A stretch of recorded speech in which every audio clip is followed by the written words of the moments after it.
الله الرحمن الرحيم. الحمد لله رب العالمين، وأشهد أن لا إله إلا الله وحده لا شريك له، وأشهد أن محمدا عبده ورسوله صلى الله وسلم عليه وعلى آله وأصحابه أجمعين. أما بعد، قال الإمام النووي رحمه الله تعالى: باب التعاون على البر والتقوى. هذه الترجمة أو هذا الباب عقده رحمه الله بيانا لأهمية تعاون أهل الإسلام على البر والتقوى.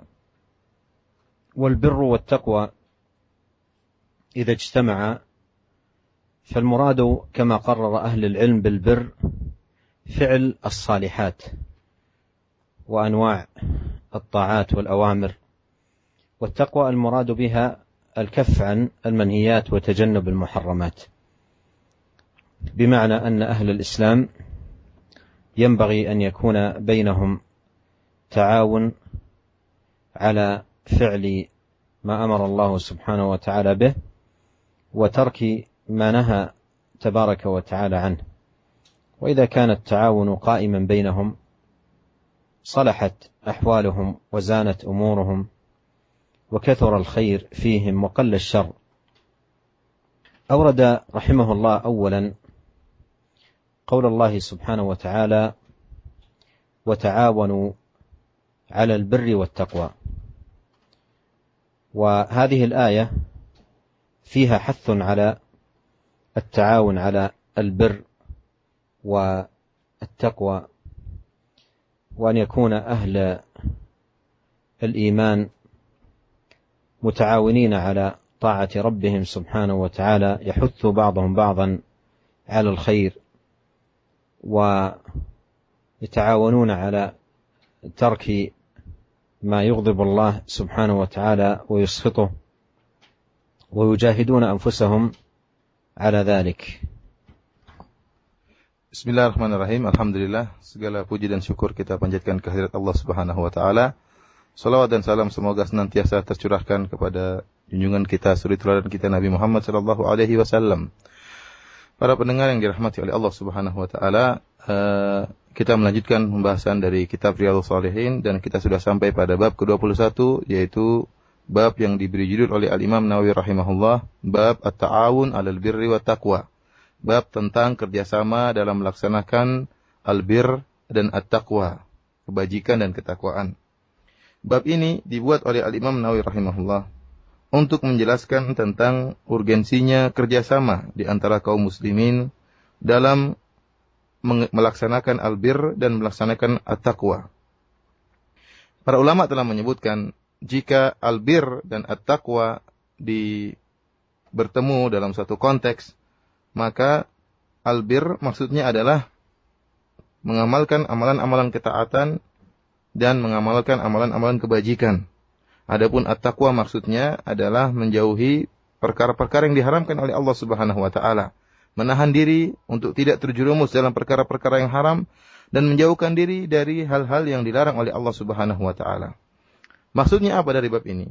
Maksudnya agar kaum muslimin mereka saling bekerja sama dalam melaksanakan albir wa taqwa.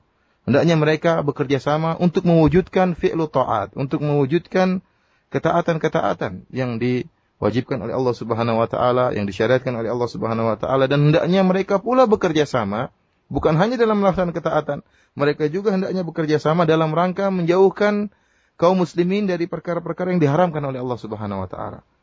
Menjauhkan diri mereka dari hal-hal yang bisa mendatangkan kemurkaan Allah Subhanahu wa taala. Jika kaum muslimin sudah bekerja sama dalam albir wa taqwa, dalam melaksanakan kebajikan, dan bekerja sama pula dalam menjauhkan, meninggalkan perkara-perkara yang diharamkan oleh Allah Subhanahu wa taala, maka akan nampak buah yang sangat indah.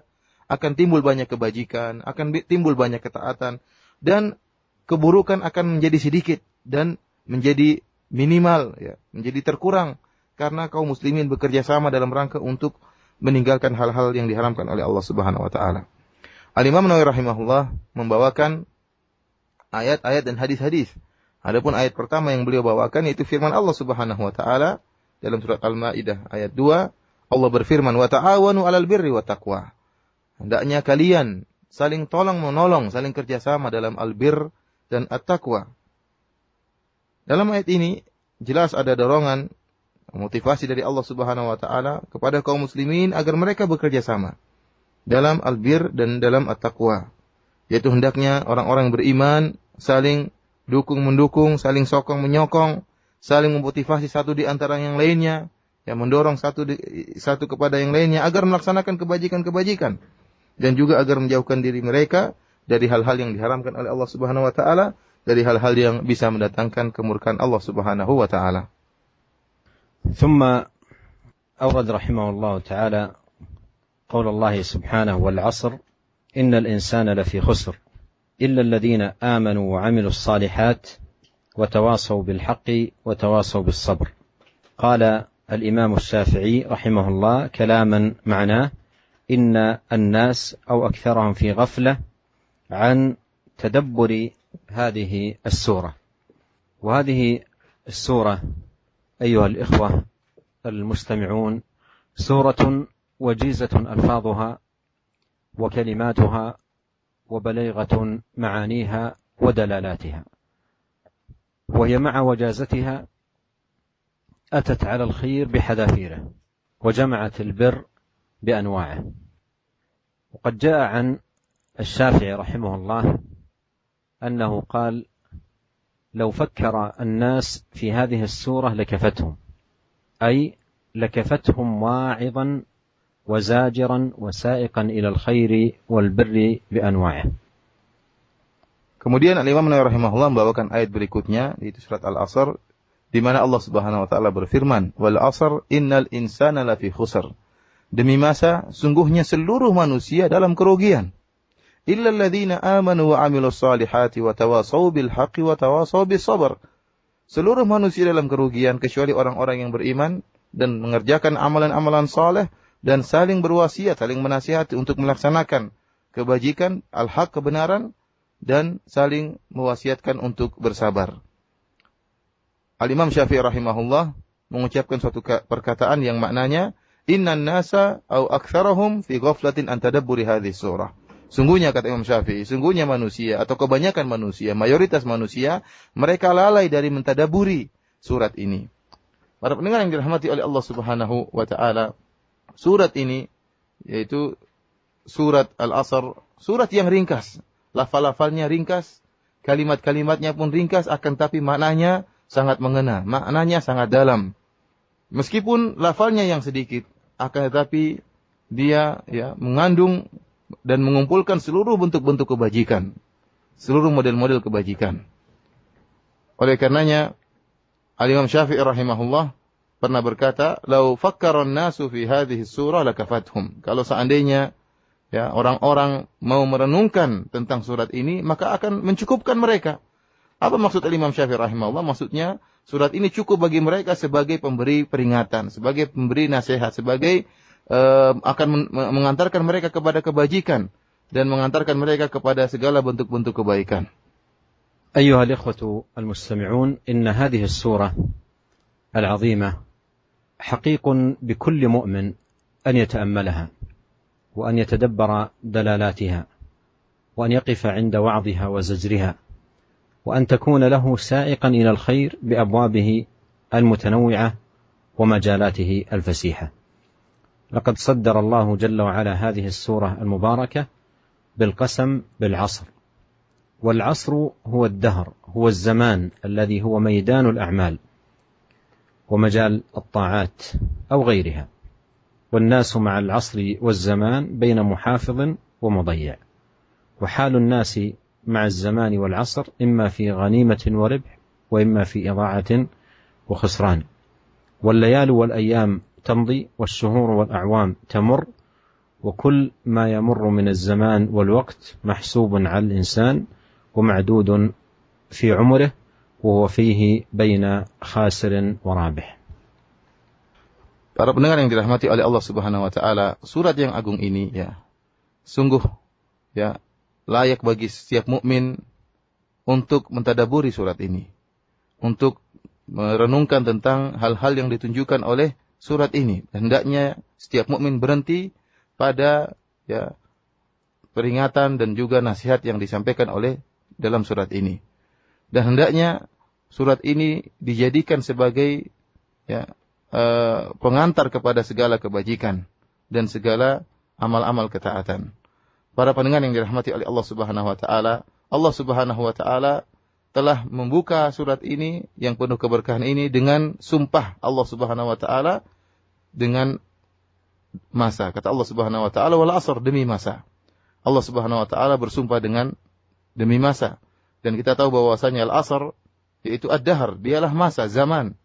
Yang zaman merupakan masa, merupakan medan untuk beramal dan merupakan tempat untuk melaksanakan amalan-amalan ketaatan, amalan-amalan kebajikan dan juga untuk melaksanakan yang lainnya. Dan manusia, model manusia dalam menghadapi zaman, dalam menghadapi masa, ada dua model.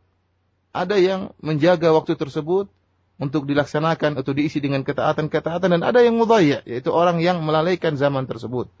Oleh karenanya, orang yang memperhatikan masa dan mengisi dengan waktu yang baik, maka dia akan mendapatkan keberuntungan dan akan menampatkan ghanimah dari masa tersebut. Adapun orang yang lalai, maka dia tidak mendapati masa kecuali dia akan mengisi masa tersebut dengan kerugian dan juga kelalaian.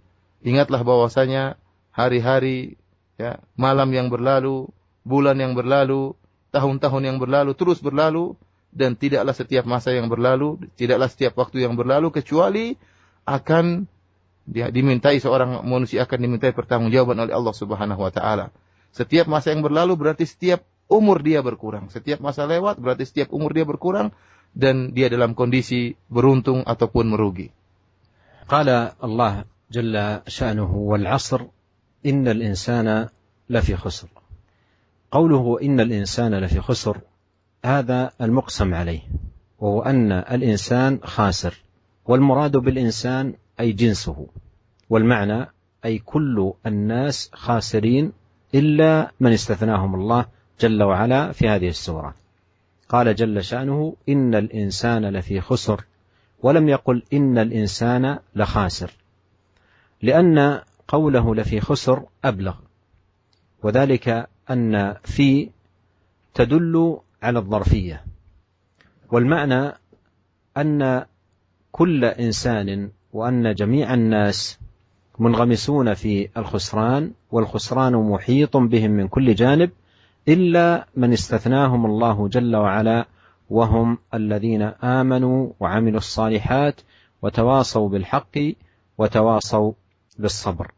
ألا ما أجدر الإنسان أن يقبل على هذه الأوصاف الكاملة والنعوت العظيمة ليكون من أهلها ولينجو بذلك من سبيل الخاسرين. Allah Subhanahu wa taala berfirman, "Wal 'asr innal insana lafi khusr." Demi masa sungguhnya manusia dalam kerugian. Yang disumpahkan oleh Allah Subhanahu wa taala yaitu tatkala Allah mengatakan demi masa, apa yang Allah sumpahkan yaitu Allah sumpahkan bahwasanya manusia merugi. Dan dimaksud dengan manusia di sini adalah jenis manusia, artinya seluruh manusia.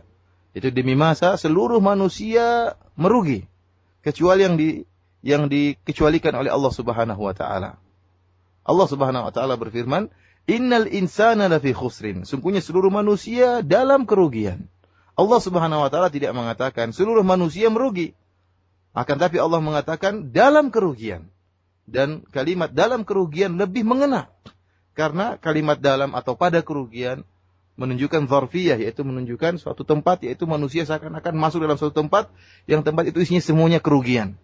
Artinya manusia tenggelam dalam kerugian, ya, dengan berbagai macam model kerugian, dan kerugian ya mengintai atau menyerang manusia dari segala arah kecuali orang-orang yang dikecualikan oleh Allah Subhanahu wa taala. Yaitu yang Allah sebutkan mereka illal ladzina amanu wa amilus solihati wa tawassaw bil haqqi wa tawassaw bis sabr. Orang-orang yang selamat dari serangan kerugian dari segala arah hanyalah orang-orang yang beriman dan beramal saleh dan saling menasihati, mewasiatkan dalam al-haq dan saling mewasiatkan dalam kesabaran. Oleh karenanya sungguh pantas bagi seorang manusia, sungguh pantas bagi seorang muslim untuk memperhatikan surat ini dan berusaha untuk ya menjadikan dirinya berhias dengan sifat-sifat yang sempurna, sifat-sifat yang baik yang telah disebutkan oleh Allah Subhanahu wa taala dalam surat ini, agar dia menjadi orang-orang yang selamat, agar dia menjadi orang yang selamat dari serangan kerugian yang datang dari segala arah. وقوله تعالى إلا الذين آمنوا أي بالله جل وعلا وبكل ما أمرهم سبحانه بالإيمان به، ويدخل في ذلك أصول الإيمان وقواعد الدين، كما قال نبينا عليه الصلاة والسلام: الإيمان أن تؤمن بالله وملائكته وكتبه ورسله واليوم الآخر وأن تؤمن بالقدر خيره وشره. وقوله عمل الصالحات أي الطاعات الزاكيات والقربات العظيمات التي يتقرب بها أهل الإيمان إلى الله سبحانه. والأعمال لا تكون صالحة إلا إذا كانت لله خالصة ولسنة نبيه صلى الله عليه وسلم موافقة. وقوله جل وعلا: وتواصوا بالحق أي أوصى بعضهم بعضا بالحق. والحق أيها الإخوة المستمعون يشمل التوحيد والإيمان، ويشمل العناية بالقرآن والسنة، ويشمل الاهتمام بالفرائض والواجبات، ويشمل البعد عن النواهي والمحرمات. فالأمر المعروف والنهي عن المنكر والدعوة إلى الله كل ذلك من التواصي بالحق. وقوله جل وعلا: وتواصوا بالصبر أي أوصى بعضهم بعضا بالصبر. وأمة الإسلام وأفراد أهل الإيمان في حاجة ماسة إلى الصبر في شؤونهم كلها، فالطاعات تحتاج إلى صبر، والمعاصي يحتاج تركها إلى صبر، والأقدار المؤلمة تحتاج إلى صبر، والدعوة إلى الله عز وجل تحتاج إلى صبر، وتعلم العلوم النافعة يحتاج إلى صبر. فالصبر عباد الله مقام عظيم من مقامات الدين يحتاج إليه المؤمن في عباداته وشؤونه وأحواله. ولهذا كان من أوصاف الناجين الرابحين أن يوصي بعضهم بعضا بالصبر على طاعة الله، والصبر عن معصية الله، والصبر على أقدار الله المؤلمة. وبهذا نعلم أن هذه السورة الوجيزة البليغة اشتملت على قواعد الإيمان وأصول الدين وشرائع الإسلام والوصايا العظيمة المرضية. ألا ما أحرانا أن نعنى بهذه السورة تفكرا وتدبرا لتكون لنا إماما في السير في طاعة الله، وفرارا من الخسران والعواقب الوخيمة. وإنا لنسأل الله أن يعيننا أجمعين على طاعته وألا يجعلنا من الخاسرين. Para pendengar yang dirahmati oleh Allah Subhanahu wa taala, marilah kita pelajari tentang sifat-sifat orang-orang yang dikecualikan oleh Allah Subhanahu wa taala dari kerugian. Dikecualikan dari orang-orang yang tenggelam dalam kerugian, dan kerugian menyerang mereka dari segala penjuru, dari segala arah. Allah Subhanahu wa taala berfirman, illal ladzina amanu, kecuali orang-orang yang beriman, yaitu beriman kepada Allah Subhanahu wa taala, beriman dengan segala perintah Allah Subhanahu wa taala, dan termasuk dalam hal ini adalah beriman dengan pokok-pokok keimanan, usulul iman, demikian juga kaidah-kaidah din, ya, sebagaimana sabda Nabi sallallahu alaihi wasallam, ya, dalam hadisnya bahwasanya iman yaitu engkau beriman kepada Allah, kepada malaikat, kepada kitab-kitabnya, kepada para rasulnya, kepada hari akhirat, dan engkau beriman kepada takdir yang baik maupun yang buruk. Kemudian kata Allah Subhanahu wa taala, illal ladzina amanu wa amilus shalihat, dan orang-orang yang beramal saleh, yaitu yang beramal ketaatan, yang beramal dengan kurubat, mendekatkan dirinya kepada Allah Subhanahu wa taala. Dan ingatlah bahwasanya amalan tidaklah akan menjadi salehah, tidaklah suatu amalan dikatakan amalan saleh kecuali jika dikerjakan ikhlas karena Allah Subhanahu wa taala dan harus sesuai dengan sunnah Nabi sallallahu alaihi wasallam. Karena jika tidak ikhlas atau tidak sesuai dengan sunnah Nabi sallallahu alaihi wasallam, maka dia bukanlah suatu amalan saleh. Kemudian Allah Subhanahu wa taala melanjutkan sifat-sifat orang-orang yang dikecualikan dari kerugian. Kata Allah Subhanahu wa taala, wa tawasau bil haqq, yaitu mereka saling mewasiatkan untuk melaksanakan al-haq. Artinya apa? Sebagian mereka mengingatkan yang lain, ya. Tidak berjalan sendiri, tetapi mengingatkan yang lain. Dia juga diingatkan dan dia juga mengingatkan yang lainnya untuk melaksanakan al-haq. Ya, dan kita tahu namanya al-haq, kebenaran, itu mencakup banyak perkara. Baik tauhid, ya, kita harus saling ingat mengingatkan dalam tauhid, dalam keimanan. Saling ingat mengingatkan dalam memperhatikan Al-Quran dan Sunnah. Betapa sering kita lalai memperhatikan Al-Quran dan Sunnah. Kita saling mengingatkan. Kemudian saling mengingatkan juga dalam melaksanakan al-faraid atau hal-hal yang diwajibkan oleh Allah Subhanahu wa taala, dan juga saling mengingatkan untuk menjauhkan diri dari hal-hal yang diharamkan oleh Allah Subhanahu wa taala. Ya, oleh karenanya kita butuh untuk saling mengingatkan dalam al-amr bil ma'ruf wa nahyu 'anil munkar. Saling mengingatkan juga dalam dakwah di jalan Allah Subhanahu wa taala. Kemudian Allah Subhanahu wa taala melanjutkan tentang sifat orang-orang yang dikecualikan dari kerugian. Kata Allah Subhanahu wa taala, "Wa tawasau bis sabar," dan mereka saling mewasiatkan untuk saling bersabar, untuk bersabar. Artinya apa? Sebagian mereka mengingatkan yang lain untuk bersabar, saling mengingatkan di antara mereka, ya. Dan ketahuilah para pendengar yang dirahmati oleh Allah Subhanahu wa taala, betapa kita ini sangat butuh kepada kesabaran dalam segala urusan kita. Ketahuilah bahwasanya untuk menjalankan ketaatan butuh kesabaran. Untuk meninggalkan kemaksiatan butuh kesabaran. Betapa besar godaan, betapa besar ya rintangan di hadapan kita. Untuk meninggalkan kemaksiatan butuh dengan kesabaran. Tatkala kaum muslimin atau kita ditimpa dengan takdir Allah ya yang mungkin musibah yang mungkin menyakitkan kita, kita butuh sabar untuk menghadapi musibah tersebut. Bahkan berdakwah kepada Allah Subhanahu wa taala juga butuh kesabaran. Belajar ilmu syar'i, ya mendengarkan pengajian juga butuh kesabaran. Oleh karenanya kesabaran merupakan perkara yang sangat penting yang seorang mukmin, setiap mukmin butuh dengan hal ini. Butuh kesabaran dalam segala urusannya, dalam segala kondisinya dan dalam segala ibadahnya. Oleh karenanya di antara sifat-sifat orang-orang yang selamat dari segala bentuk kerugian dan beruntung yaitu adalah orang-orang yang mereka bersabar dan saling mewasiatkan di antara mereka untuk bersabar dalam menjalankan ketaatan Allah Subhanahu wa taala dan dalam menjauhkan diri-diri mereka dari kemaksiatan dan bersabar dalam menghadapi musibah yang Allah takdirkan. Dari sini kita mengetahui bahwasanya surat Al-Asr ini surat yang ringkas akan tapi sangat dalam maknanya dan mencakup ya usuluddin dan syariat-syariat Islam serta juga mencakup wasiat-wasiat yang agung yang hendaknya kita kerjakan.